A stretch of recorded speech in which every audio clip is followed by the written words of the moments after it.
Hey everyone, and welcome. Today, we are going to get a handle on a metric that is so important but honestly so often overlooked in medical practices, your average revenue per encounter. So, let's just start with a really direct question. Is your practice leaving money on the table? It's a tough thing to think about, I know, but it's a question that every single practice leader has to ask. Well, what if I told you there's one single metric that can pretty much reveal the truth about your financial health? It's this powerful little number that just cuts right through all the noise. And that brings us to our first section here, taking your practice's financial vitals. We're going to focus on what is probably the most honest key performance indicator you can possibly track. Because let's be real for a second. Solid financial performance isn't just about the bottom line. It's the bedrock for everything else you do. We're talking long-term stability and, more than anything, having the resources to give your patients top-quality care. Okay, so let's decode this thing. The metric we're talking about is average revenue per encounter, or ARP for short. Let's break down what that actually means and why it's so important for your practice. So what is it? Simply put, average revenue per encounter measures the average amount of money a provider collects for every single patient visit. And I really want you to focus on that word collects. This isn't about what you bill, it's about what actually ends up in the bank. That one difference is what makes this metric so incredibly honest. And you know, calculating it is surprisingly simple. It's just your total revenue collected divided by your total number of patient encounters. That's it. So for example, let's say last month your practice collected $90,000 from 600 patient visits. Your AR would be $150. Boom.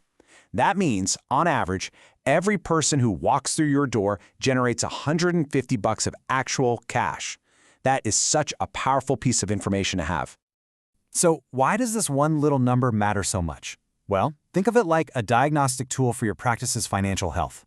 If that number starts to wobble or dip, it's like a giant red flag. It can be the very first sign of hidden problems, like coding gaps, issues with your payer mix, or even operational bottlenecks you had no idea were there. Now you're probably asking, okay, so what's a good number? And the truth is, there's no magic number for everyone. A primary care office might have an ARE of, say, $140, while a cardiology practice could be up near $400. The real secret here isn't comparing yourself to others. It's tracking your own trend over time. If you see a 10% drop over 6 months, that's your signal to start digging deeper. Which is a perfect segue into our next section, diagnosing the decline. If your ARIA is low or you see it falling, think of it as a symptom. Now we've got to find the underlying cause. And usually, there are a few common culprits. A low ARE often points to things like inaccurate coding, a high claim denial rate, or maybe even something more fundamental, like your payer mix is shifted towards plans that just don't reimburse as well. Let's just zoom in on one of these for a second, payer contracts. The difference here can be absolutely huge. When you've got strong contracts, you're constantly renegotiating, you're getting market rates, and you're maximizing your revenue. But with weak contracts, you're stuck with old terms that basically act like an anchor, just dragging down your average revenue on every single patient. And this really gets to the absolute heart of the matter. A declining ARE is almost never the problem itself. It's a symptom. It's the smoke that tells you there's a fire somewhere deeper in your revenue cycle. But the great thing is, it tells you exactly where to start looking for that fire. Okay, so we've done the diagnosis. Now it's time to prescribe the solution.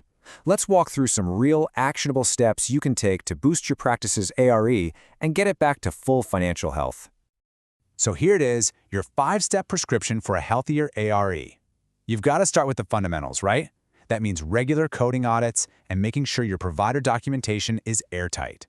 Then you move to the business side, really analyze your payer mix and improve how you collect money at the point of service. And finally, you make it a habit. You track your ARE every single month, not just for the whole practice, but by each provider and payer. That's how you spot tiny issues before they become huge problems. You know, the goal in all of this work is pretty simple. It's about turning a raw number into smarter, data-driven decisions. It's using this information not just to help your bottom line, but to build a more efficient practice that has all the resources it needs to provide the absolute best care for your patients.